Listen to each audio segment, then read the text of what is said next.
Vous vous lancez dans la lecture audio de l'analyse littéraire de la nausée, célèbre ouvrage de Jean-Paul Sartre. Au fil de cette lecture, vous découvrirez dans un premier temps une brève mise en contexte de l'œuvre et son auteur.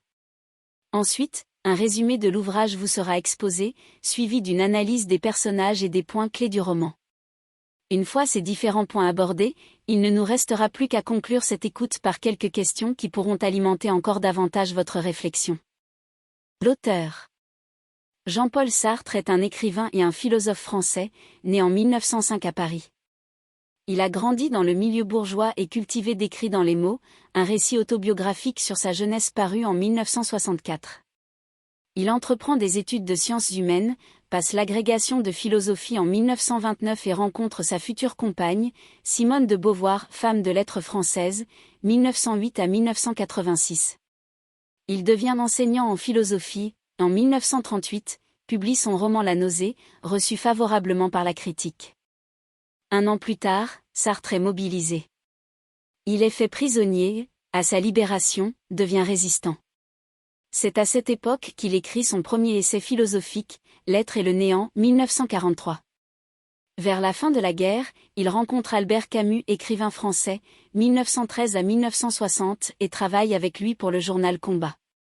À côté de cette activité de résistance, il écrit de nombreux textes littéraires dans lesquels il déploie sa philosophie et sa définition de la littérature, allant du roman au théâtre. Ses pièces les plus célèbres sont Les Mouches, 1943, et Huis clos. Après la Libération, Jean-Paul Sartre crée la revue Les Temps modernes.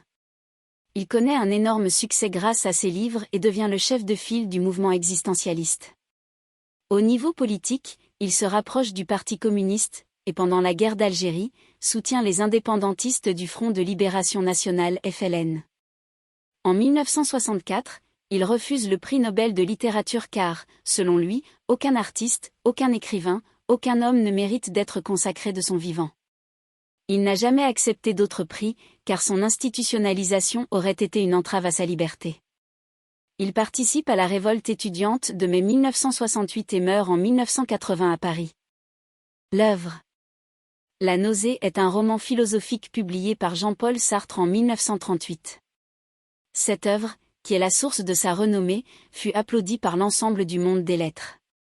Fruit de 8 années d'écriture, La nausée développe la philosophie existentialiste de Sartre sous la forme d'un journal intime fictif.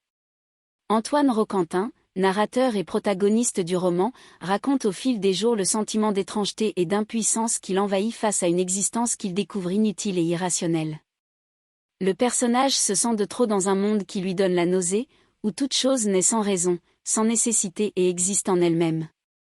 Dans cette œuvre, Sartre rejette les idées reçues en affirmant que « l'existence précède l'essence ». Résumé. À Bouville, petite ville imaginaire qui rappelle Le Havre, Antoine Roquentin, un jeune homme solitaire, rédige un mémoire sur le marquis de Rolbon, un aristocrate du XVIIIe siècle. Antoine avait précédemment quitté Bouville pour voyager, il a vagabondé en Europe centrale, en Afrique du Nord et au Moyen-Orient avant de revenir, lassé de ce qu'il croyait être l'aventure, dans sa ville natale. Depuis 3 ans, il mène ainsi une existence d'intellectuel isolé, il vit de ses rentes et peut se permettre d'observer le monde et de porter attention aux moindres choses qui l'entourent. Un jour, Antoine Roquentin vit une expérience qui le choque et le fascine. Brusquement, le monde lui devient étranger. Lorsqu'il ramasse un galet au bord d'une plage, il s'aperçoit que les choses ont changé, ou du moins, la perception qu'il en a. Il a la sensation que les objets sont soudainement habités par une vie propre. Ce sont eux qui le touchent et non l'inverse. Cette nouvelle vision du monde consiste-t-elle en une prise de conscience ou en une crise de folie? Afin de comprendre ce qui lui arrive, Antoine commence un journal intime qu'il intitule La nausée, dans lequel il retranscrit la moindre de ses expériences de façon inégale et morcelée, ainsi que ses peurs et ses questionnements. Ce qu'il y a de curieux, c'est que je ne suis pas du tout disposé à me croire fou, je vois même avec évidence que je ne le suis pas, tous ces changements concernent les objets. Au moins c'est ce dont je voudrais être sûr, peut-être bien après tout que c'était une petite crise de folie. P14 à 15. À la bibliothèque, il n'arrive pas à rédiger son mémoire historique. Comment écrire sur quelque chose qui est passé?